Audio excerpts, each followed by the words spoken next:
नाज़रीन, पाकिस्तान मुस्लिम लीग नून के रहनुमा राजा रियाज हमारे साथ आज स्टूडियो में मौजूद हैं। आइए इनसे बात करते हैं। अस्सलाम वालेकुम राजा साहब। वालेकुम सलाम। बहुत शुक्रिया अली मुमताज साहब। बल्कि मैं आपको दाद दूंगा कि आपने एक अहम कौमी लीडर को अपने शो में बुला के शो को 5 चांद लगा लिए हैं। जी हाँ।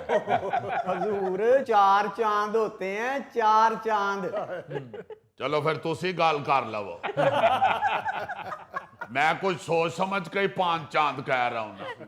एक मेरी बात याद रखें जी, मौके के ऊपर शादी का खाना और गिनती के चांद अगर कम हो जाए तो बड़ी बेइज्जती होती है। अच्छा, इसलिए एहतियातन मैं 5 चांद कह रहा हूं। और राजा साहब उंज ही इन्हों चंद नजर नहीं आता। तुसी 6 चंद करो जी, विच मैनू भी गिनो जी। है ए भी चानी बदला च आया है। राजा साहब तुसी मेरे फैसला बात दियो, तुसी 8 चन कहो। लो उन्होंने इकट्ठे ही 8 कर लिए। जी हाँ। गोगा जी ये चांद हैं, कोई तिलों वाले कुलचे नहीं जेड़े जिन्ने मर्जी वधा लवो। राजा साहब, मेरा ख्याल है मौजू की तरफ आते हैं। ये बिल्कुल ठीक है अली मुमताज साहब। मेरे पास तो वैसे भी फालतू बातों के लिए टाइम नहीं होता। आप जानते भी हैं कि जो मुल्क के अहम लीडर होते हैं उनका ध्यान जरा सा इधर उधर हो तो उनके मुखालफिन उनके पोस्टर पाड़ के बाहरले मुल्कों में दौड़ जाते हैं। जी हाँ। लिहाजा कम टू द पॉइंट।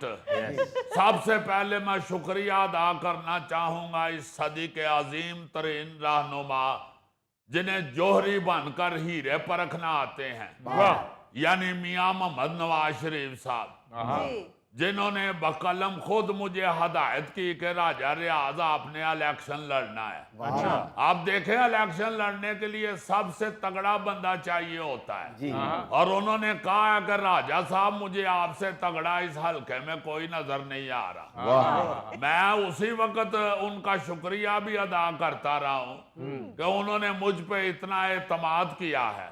वरना अली साहब आजकल के दौर में नून लीग का टिकट लेने के लिए मियां साहब के इर्द गिर्द फसली बटेरे इस तरह इकट्ठे हुए होते हैं जैसे सवेरे सवेरे आप किसी चौक में मजदूर लेने जाएं तो वो कितने बड़े आपके इर्द गिर्द इकट्ठे हो जाते हैं। उतने रश में जैसे आपको ये परखना मुश्किल हो जाता है कि कौन सा मजदूर सही रहेगा। इसी तरह सियासत में भी अब ये परखना बड़ा मुश्किल हो गया हुआ है कि कौन सा बंदा इलेक्शन के जीतने के लिए मौजूद रहेगा। मगर आप जानते हैं कि मियां साहब सीनियर तरीन सियासतदान हैं। उनकी नजर तो सीधा पड़ जाती है उस बंदे पे जो बिल्कुल ठीक एन उनकी ख्वाहिशात के मुताबिक होता है। लिहाजा वो चूंकि तजर्बाकार हैं उन्होंने पहले हाथ पहचान लिया कि काम का बंदा सिर्फ राजा रियाज ही है। लेकिन राजा साहब आप लोग तो अपने हल्के का पिछला इलेक्शन हार गए थे। उसी गल कर लो फिर।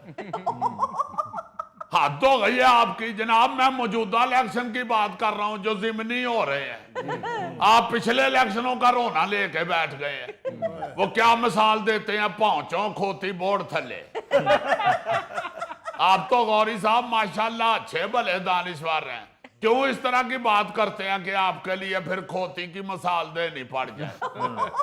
आप भी तो सीनियर सियासतदान हैं, आप पोस्टर फाड़ने वाली बात भूलते ही नहीं। लो गौरी साहब, पोस्टर से ही तो सियासतदान पहचाना जाता है। ये कोई मामूली बात नहीं होती।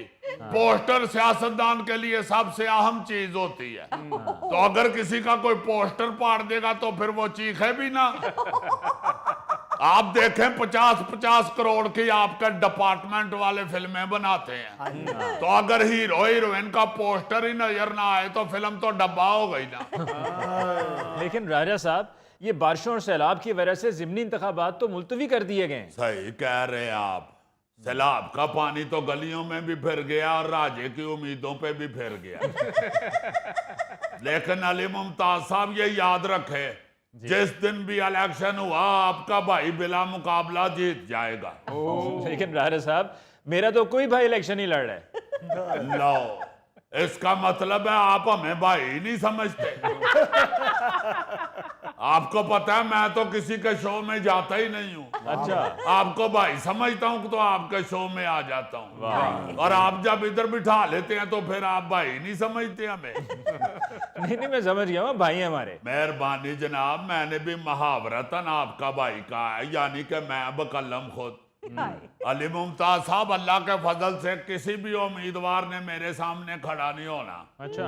साहब ने मुझे कह दिया कि राजा साहब असी ते ताड़े सामने झाक गई हाँ, लेकिन इसके बावजूद मेरा दिल है कि मुस्तकबिल के राजा रियाज यानी राजा दानियाल को मौका दिया जाए। अच्छा। और मियाँ साहब से मैं दरखास्त करता हूँ कि आपकी हलाशेरी चाहिए हमें, बाकी हलाला हम खुद करा देंगे इंशाअल्लाह। और सच्ची बात यह है कि राजा दानियाल का जो विजन है ना जी, वो तो खुद मेरा अपना भी नहीं है। मुझे भी अब ऐनक लगा के कई चीजें देखनी पड़ती हैं। अच्छा। और राजा दानियाल का विजन तो माशाल्लाह 6x6 है। और आपको मैं एक विचली बात बताऊं, ये फैसलाबाद में इलेक्ट्रिक बस का ख्वाब भी पहली दफा राजा दानियाल ने ही देखा था। ओ राजा साहब, क्या कह रहे हैं आप? इसका क्रेडिट तो मरीम नवाज साहिबा ले रही हैं। क्यों आपने अपनी टिकट गंवानी है?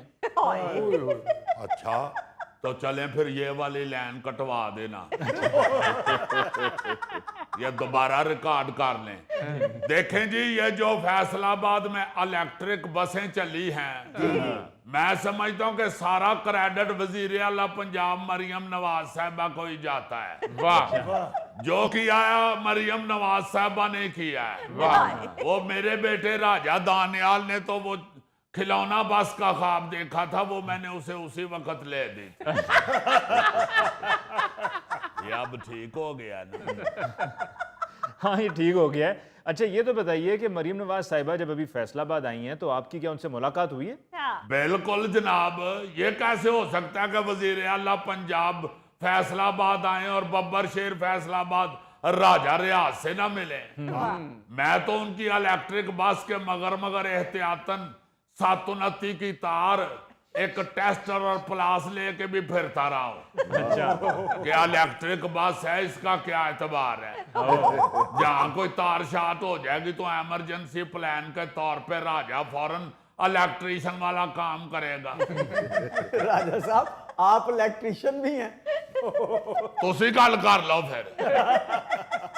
आप बात को समझ ही नहीं रहे।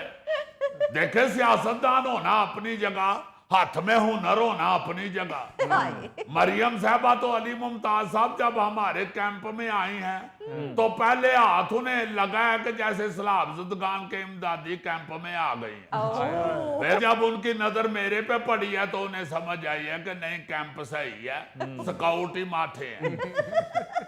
राय साहब, गो के इलेक्शन तो मुलतवी हो गए हैं, लेकिन पाकिस्तान तहरीक इंसाफ ने तो वैसे इलेक्शंस का बॉयकॉट का ऐलान कर दिया था, तो आपके मुकाबले में तो सामने कोई होना ही नहीं था। देखें अली मुमताज साहब, पहली बात तो ये है कि ये तहरीक इंसाफ ने वही गलती की है जो 1985 में पीपल पार्टी ने की थी। पीपल पार्टी ने भी इलेक्शन का बाइकाट किया था। और दूसरी बात यह है कि अगर मद्दे मुकाबल कोई ना हो तो फिर तो इलेक्शन ज्यादा मुश्किल हो जाता है। अच्छा, वो कैसे? आपने कभी अकेले पहलवान को दंगल करते हुए देखा है? नहीं। भाई, अगर मद्दे मुकाबल कोई होगा तो टारगेट होगा ना कि इसको चित करना है।